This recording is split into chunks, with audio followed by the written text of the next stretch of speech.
afternoon, ladies and gentlemen. Welcome to the MCM game stage. There you go. That's what I like to see. Enthusiasm. So we've got a lot of stuff going on the stage today, all video game related, of course. We're going to kick off with the mandate, and we've got from Perihelion, we've got James and Michael to show off their new game with a world debut. Can I welcome to the stage? Can we get a round of applause?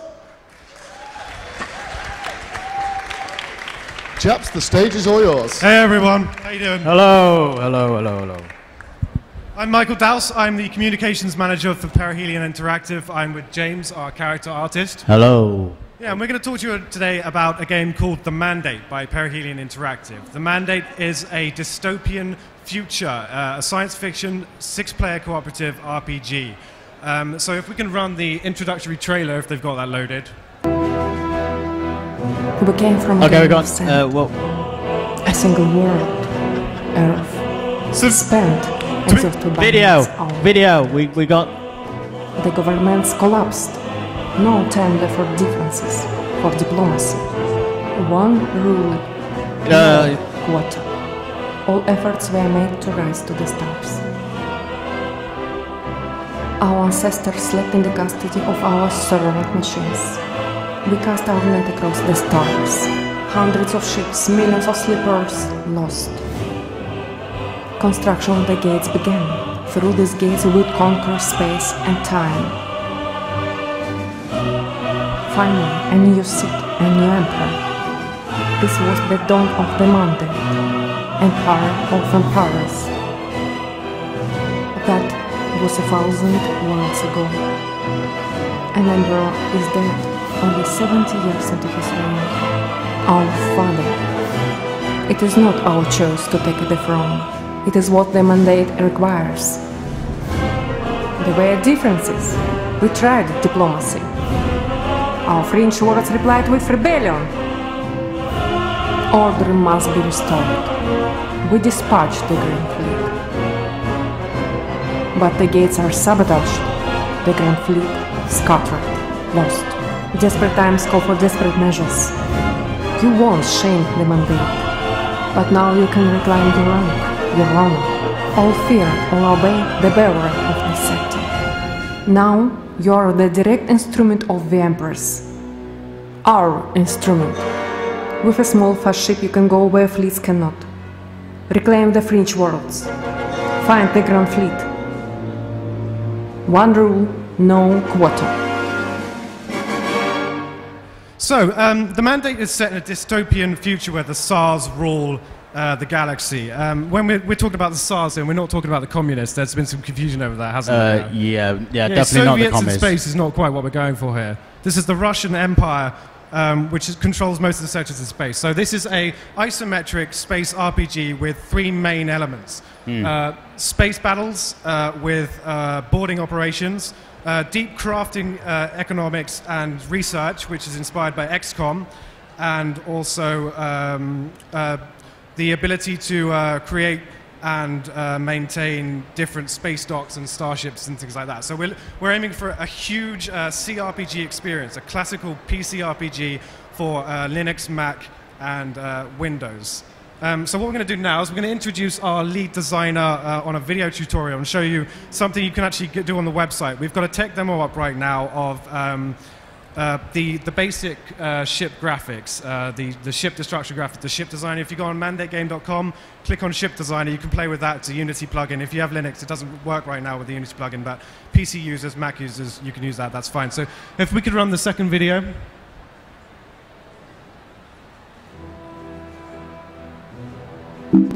Hi, this is Rob again. Today, we're going to take you through a tour of the ship designer for the Mandate.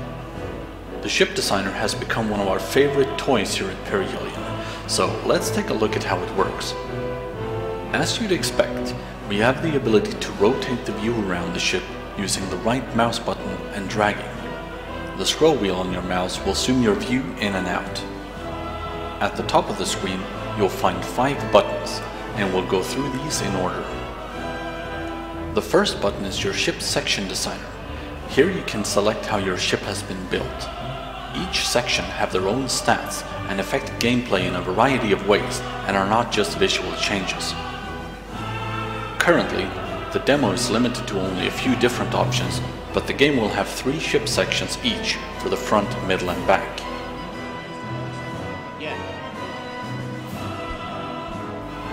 The next button allows you to customize the visuals of your ship. On this screen, you can change the color scheme of your ship, engine, and a number of other variables as well, such as battle damage and your decals. These options will allow you to create a ship that is truly your very own design.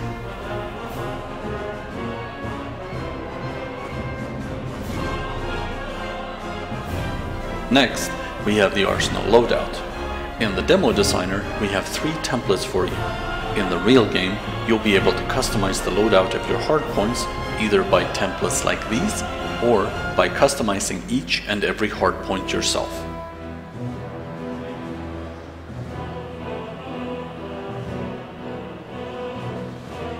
The next button allows you to select the background space for your ship, in case you'd like to take screenshots of it and share it with your friends.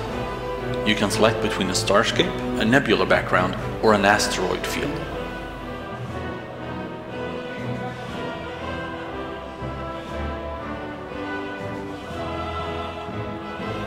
Finally, we have the Tech Demo button. This button features a number of toys for you to play around with. You can turn the engines and the shields off and on and see what happens if you bombard your ship with asteroids or lasers.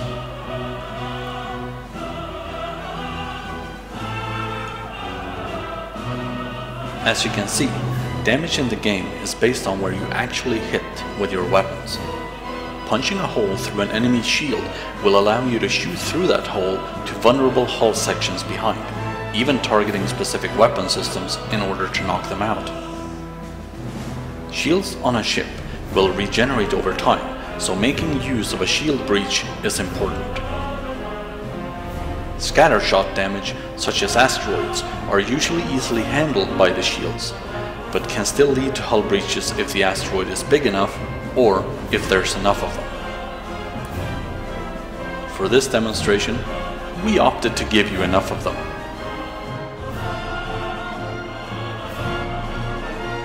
We hope that you like this quick walkthrough of the ship designer and that you have as much fun with it as we have.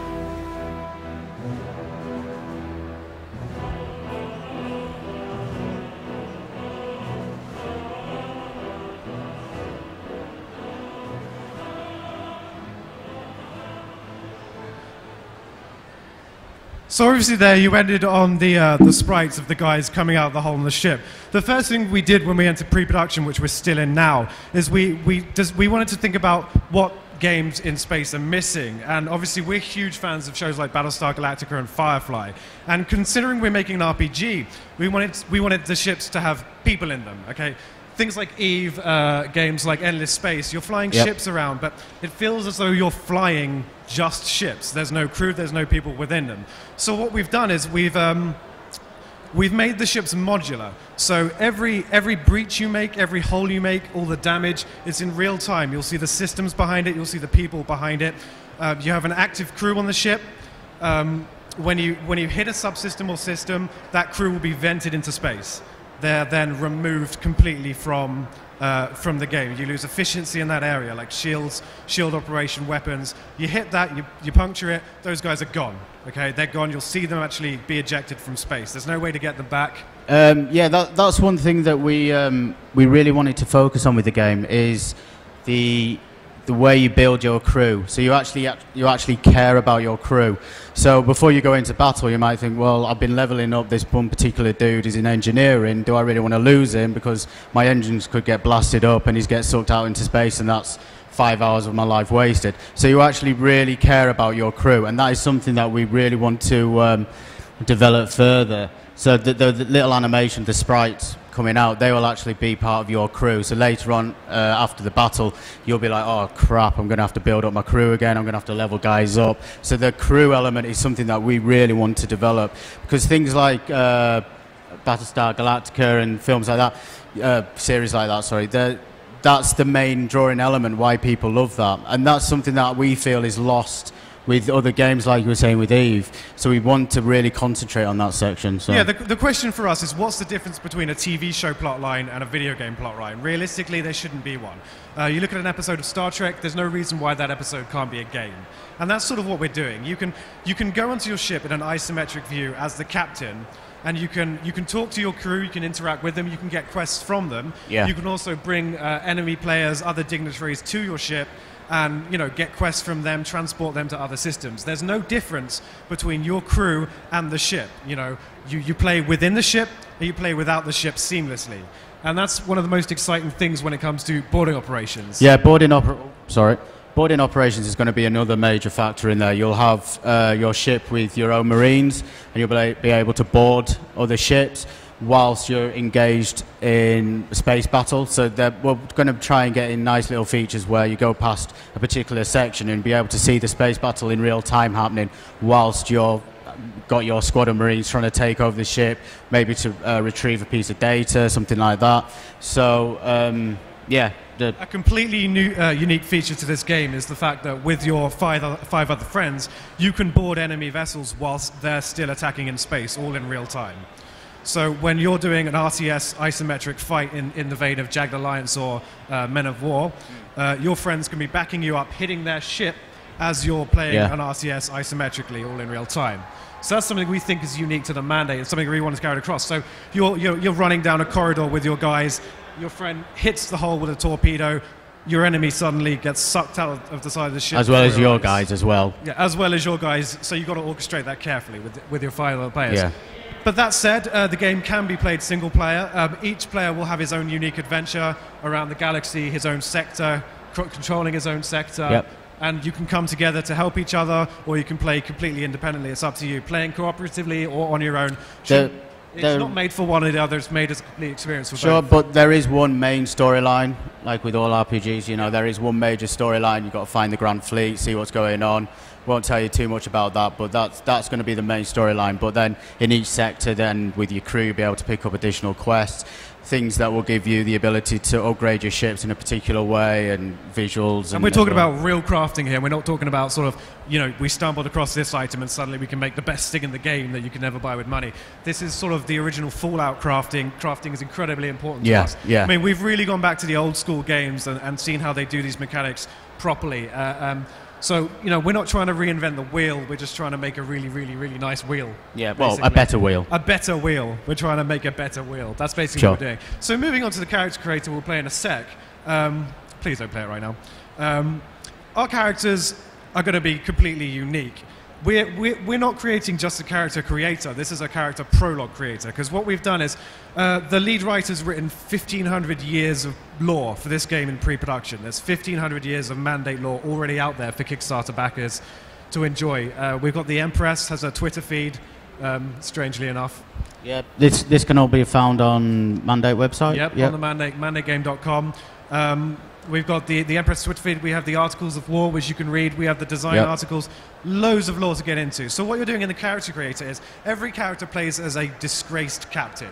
So we can't tell you too much about the story at this stage, but you're being called in as a last measure. You've been disgraced by the Mandate. The Empress were not impressed with you at all, but they're calling you in because, you're their only hope. And you'll start with a smaller frigate, and as you get through the game, you get something bigger and bigger. So for the character creator, you're choosing what crimes you committed prior to the game starting.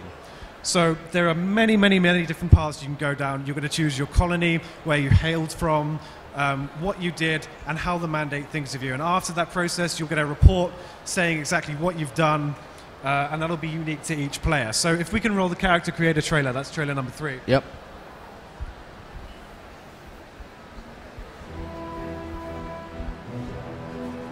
Hey guys, I'm Rob, Senior Designer of the Mandate. In this video, we'll be walking you through the character prologue. Now, if you're familiar with the Mandate, you might know that you play as a disgraced captain who's been put into prison and later pardoned by the Empress. Our character prologue takes you through the events that led to your rise and your inevitable fall. The very first choice we must make in the character prologue is to determine what colony ship and family you hail from. Currently there are 4 choices, however in the final game there might be more. Each of the colony ships have 3 families for you to pick between. Each family have their own backstory and skill set, and function as a basis for your character to be built upon. For this walkthrough, we'll use a character from the Great Ark colony ship. Once you have selected a colony ship and family, it's time to designate your homeworld. Like with your previous choices, whichever homeworld you pick will affect your character's reputation and statistics. Each homeworld have unique properties and backstory to allow you to find your very own favorite combination.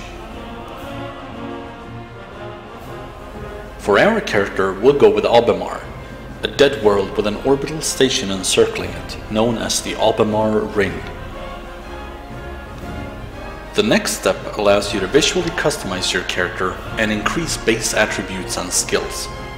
Currently, the character prologue is limited to placeholder concept art.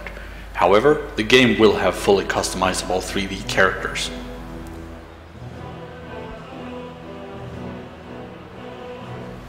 To the right-hand side of the screen, you can see your current skills. These skills will increase as they are based on your attributes. Raising intelligence will increase your character's engineering, computer skill, and science. Charisma increases your character's leadership, persuasion skill, and your fleet command skill. Raising physique will increase your personal combat skill, your resilience, and your intimidate. Finally, coordination will increase your gunnery, squad command, and logistics skill. It's up to you to determine how to build your character. You may want to go for a character that is a well-rounded one, or for a highly focused specialist. For our character, we've opted for an all-round approach with additional points put into intelligence, giving our engineering a bit of a boost. Next, we go into the military experience section. In here, you will go through the events that have shaped your career. At the bottom of the screen, you will see 2 tabs. One is called the Dossier and has your name on it, and the other one is called the Imperial Databank. Clicking the databank will bring up background information about topics such as the Articles of War or information about each of the different colony ships. Clicking on the Dossier tab will bring up your character. As you can see, the military service record for our character is empty, because we haven't yet selected any events that have happened throughout our career. Selecting an event is done by first clicking on the planet where the event takes place. This brings up the event description. At the bottom of this window you'll see 2 buttons. These are choices that you can make during the event. Hovering with your mouse over each of the buttons will show you which skills are being tested for the event. Which events pop up is determined by the choices that you've made previously, and each event will give you bonuses to certain skills and/or reputation. Once you have finished picking 5 events that shaped your career, a summary is shown, detailing the events and forever etching them into your permanent service record. The final step of the character prologue concerns your fall from grace. The fall of your character is such an important event that it deserves its own step. During this step, you get to choose between 4 possible fates generated by your previous actions.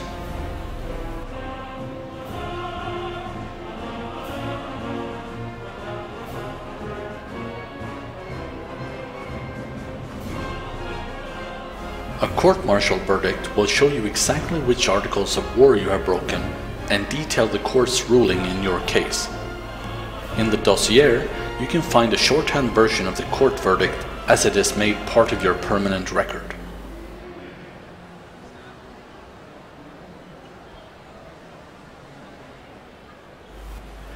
And with that, your character is complete and you are now ready to enter the game.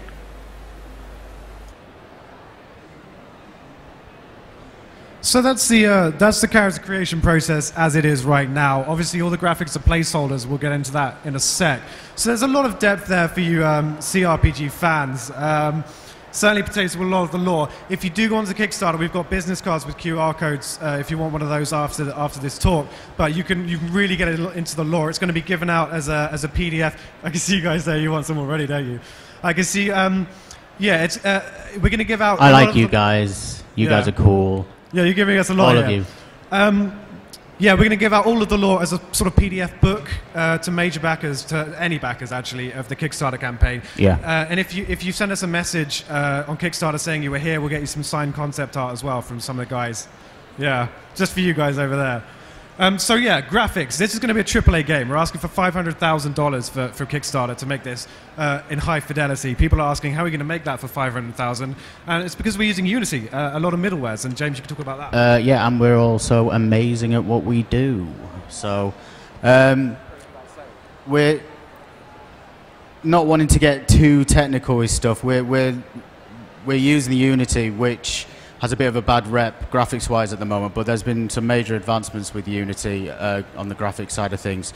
There might be some people in the crowd who know what I'm talking about, but what we're going to be doing, I'm the character artist, and from my point of view, what we're going to be doing, there's going to be different views of how you're going to be able to see your character. So there's going to be the isometric view, where you'll be able to go around your ship and discuss certain things, but then there will also be more of a Mass Effect sort of type thing when you're interacting with particular characters. So we're going to be looking at different LODs and different poly counts. So close up of your character, we're looking at the moment between 10 and 15K polys, so or triangles, should I say, and then further out, you know, it's going to be bringing it out, so the detail will be a lot less, smaller texture map sizes. So, but this will also be with your character customization, should I say, so there'll be different levels of what you do. Yeah, just to clarify on that, basically what LOD means is instead of having a crap looking character, you know, when you zoom in, we've got 3 different levels of detail. Yeah. So when you zoom in, you get the great AAA looking character. When you zoom out, the detail's less, but it doesn't matter because you're not looking as far. So to put it as simply as possible, it's what they did wrong in Total War 2. Yeah, basically. Simple as that, really. So what we'll do now is we'll show you what we have of character creation, and it will give you an overall view of the graphics we're aiming for in the game on a character. So we can roll the next video 4. This is a WIP, so don't judge us too harshly on this. Yeah, don't judge James. It's very Don't judge sensitive.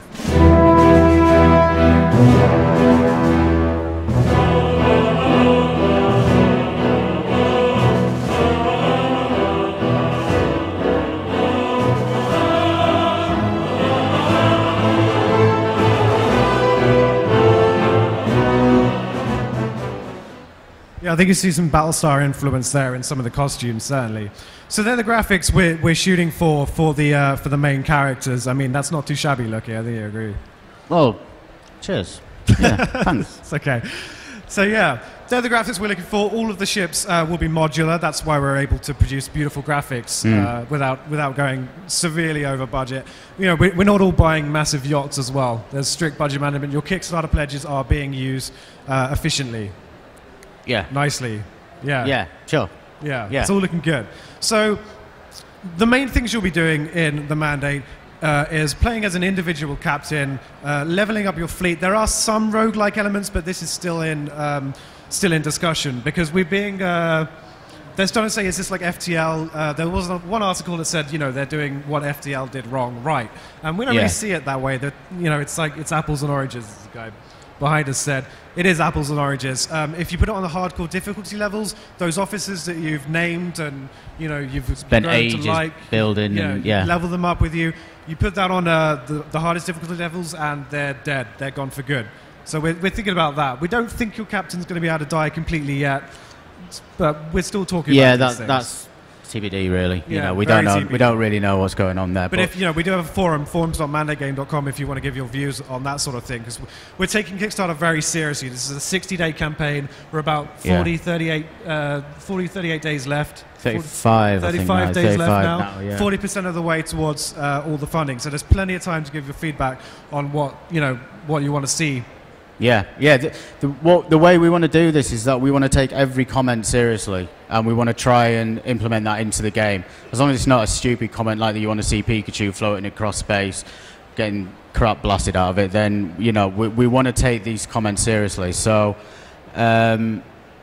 yeah, and that's why we're trying to use Kickstarter as well, because we want to take all these comments and try and build a game that you guys want at the end of the day. Yeah, this is a game that we know a lot of people want. I mean, there are a lot of half-assed kind of developments out there in terms of the whole space science fiction RPG scene. A lot of people try to reinvent the wheel. They're lines of tutorials for things that have been done before and should be relatively simple. We're not going to name any names because we're not that mean. Well, I'm that mean, but I'm not loud. So what we're basically just trying to do things right and intuitively, and we think that if things are done right, you know, you guys have played CRPGs before, you've played RPGs, you know how it should be done, you know how crafting works, and it's only when you do things wrong that you need lines and lines and lines of tutorials, you know, to try and get people back in the flow of it. So we're going to have proper crafting, proper exploration, proper research and things like that. Obviously, if you do research things, it's going to be better than the things you can buy, but there shouldn't be too much. You shouldn't have to research, but you can if you want. So there's a lot of player choice as well. Yeah, things like with the crafting, you know, it'll be things like if you enter a space battle and you blow up a load of ships, you'll be able to take the resources from those ships, and you're like, ooh, that's shiny and new, what can I build with that? And then you go to your engineer, and your engineer then might give you a quest saying, well, okay, we've got this, well, if you find me this, then we can make you the super BFG that you've been dreaming of, and, you know, then you go off to some new star system and interact with a whole new faction, and it just opens up more and more and more and more, and that's the way we want it to go, really.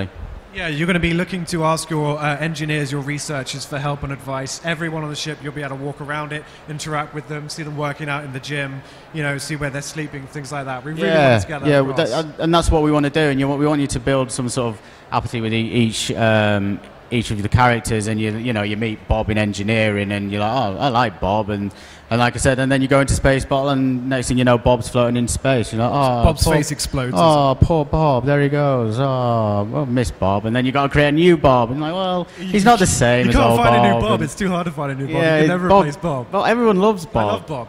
We haven't even made him yet, and I already love him. Yeah, no, well, I'll make him. Make him tomorrow. I'll make him for you tomorrow. Okay. Yeah, so we really want you to get to know your crew. And we think that that's what's missing. We want it to be like Firefly, like Battlestar Galactica. We want there to be an ecosystem, a life. Yeah, things like that. So yeah, if we can run the final gameplay trailer. Yeah. I've not seen this properly yet, so. Yeah, this was finished this morning. It is a work in progress as well, so bear that in mind.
So that gives you some idea of what space battles look like in the game. It's only at AA quality right now. It's not at AAA quality, but we're always trying to improve the graphics. So yeah, we've worked on that solidly for about 5 days ready for this presentation. It's not the final product. It shouldn't be considered indicative of final gameplay. Definitely not. Things are only going to get better from there. We are still in pre-production with everything at the moment. So, you know, don't take what you've seen here as final quality, please, because this is going to look amazing when it's done, honestly. and that was pretty enough. So our gameplay inspirations are stuff like Fleet Commander for the tactical space combat, because we don't only have RTS mechanics, tactical space combat's a big deal as well. Things like old school games, Fleet Commander, some superficial elements from Star Trek Online, things like that, but trying to improve that.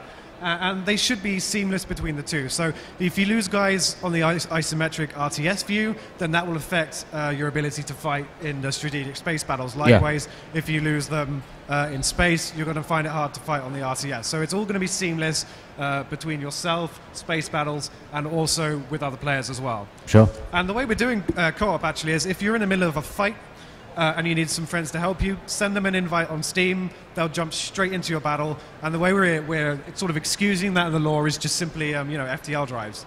Jump straight to your friends, help them out in a fight, board their ship.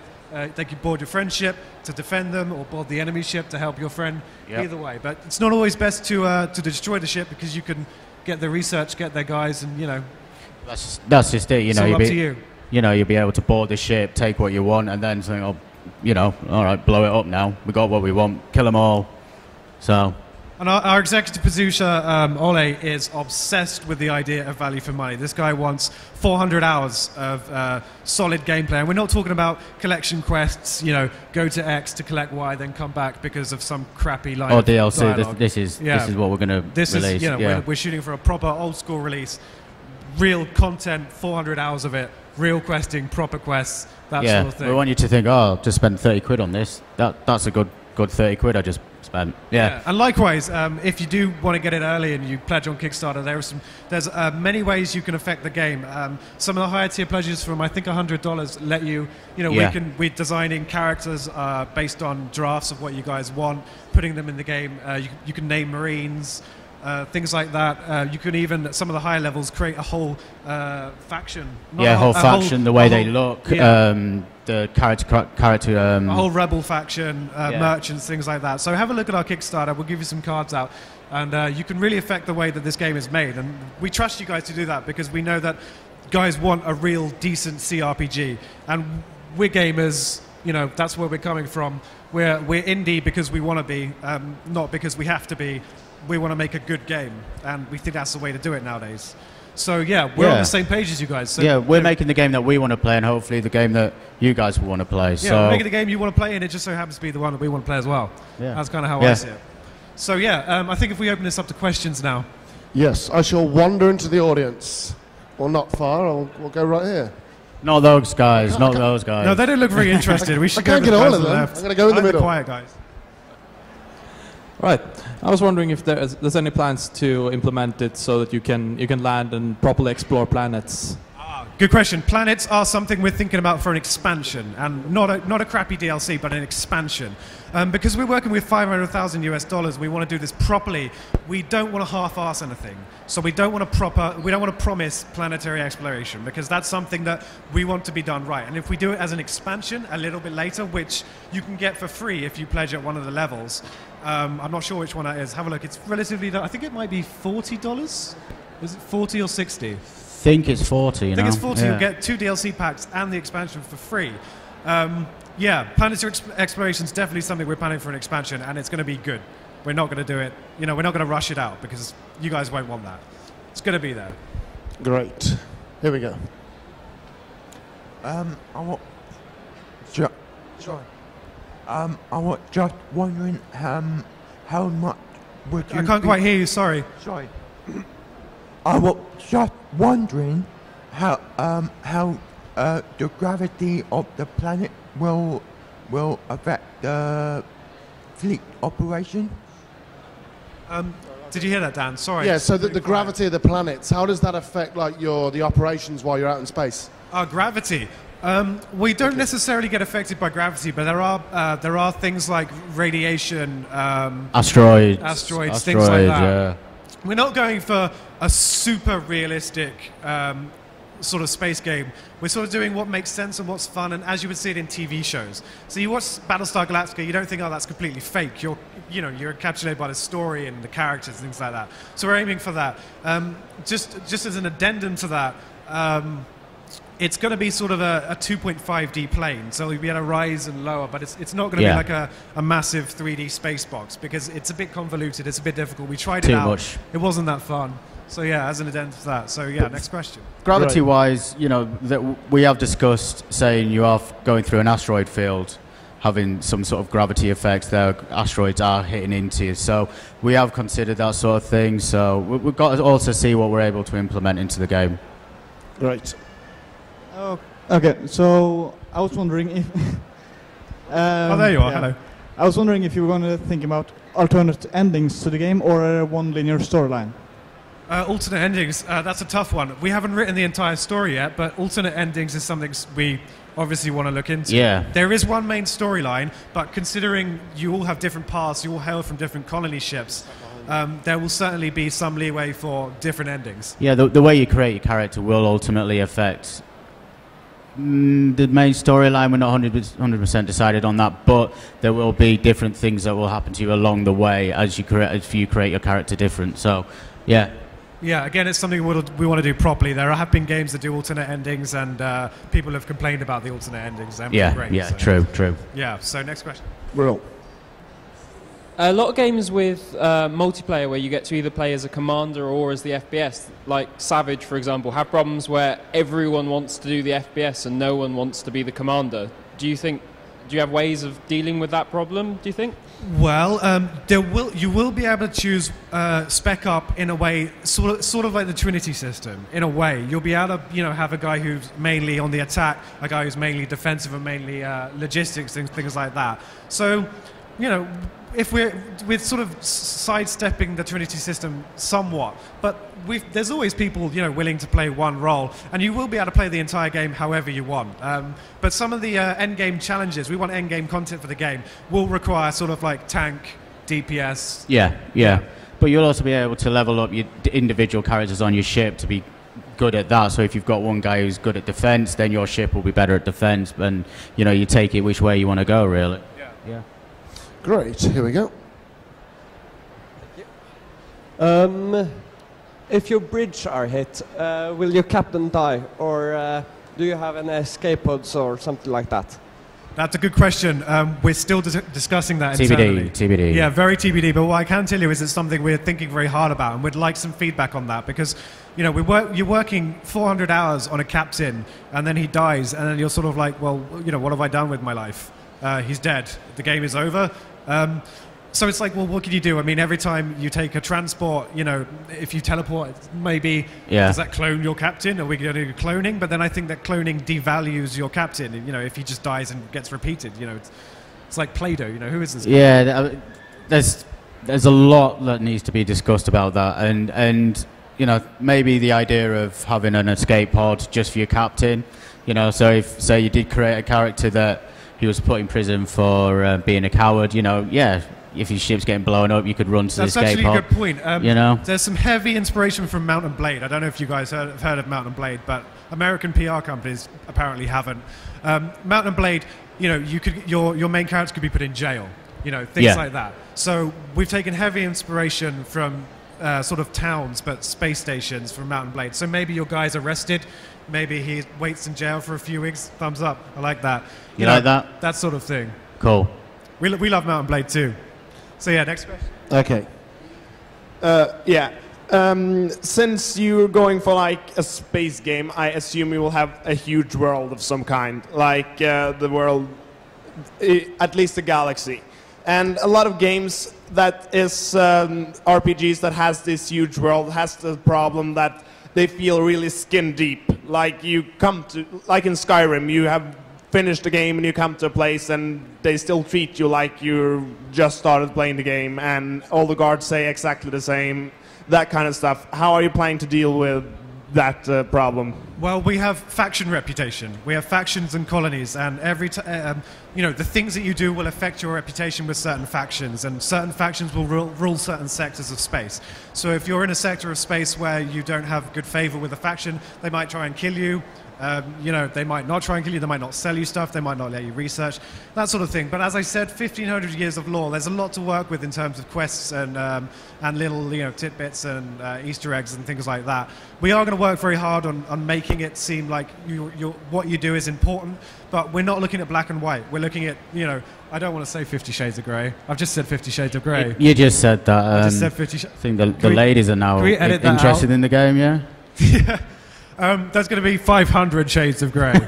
So it's not black and white. Everything you do is going to be, affected in some way. Yeah.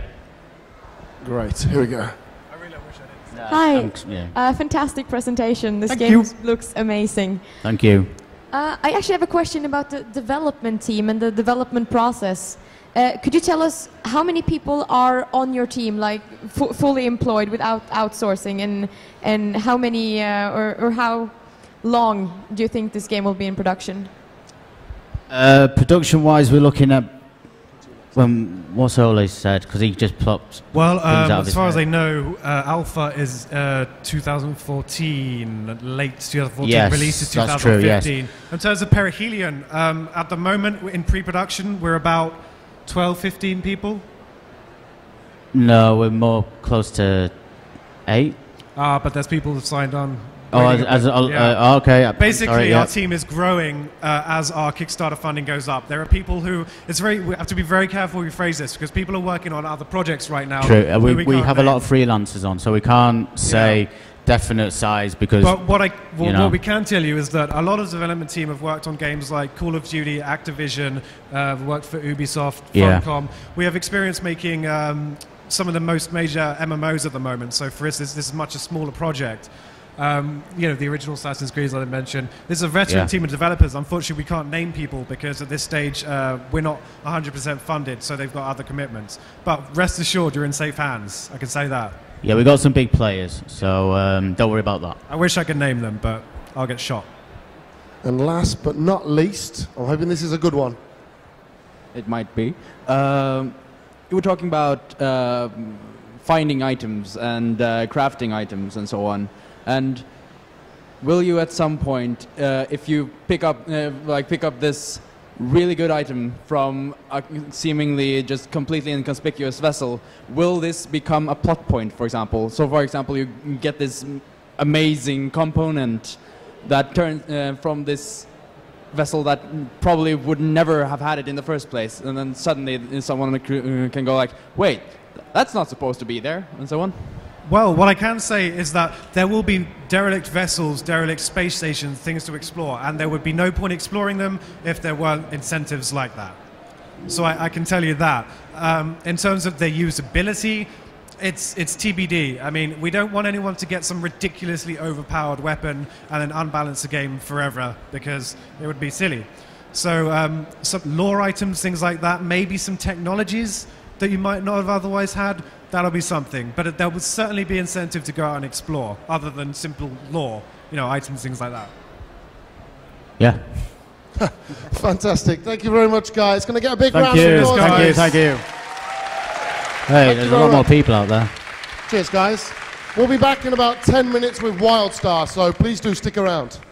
We're getting some business cards. Yeah, cheers, guys. Thank you. Let's go fish around.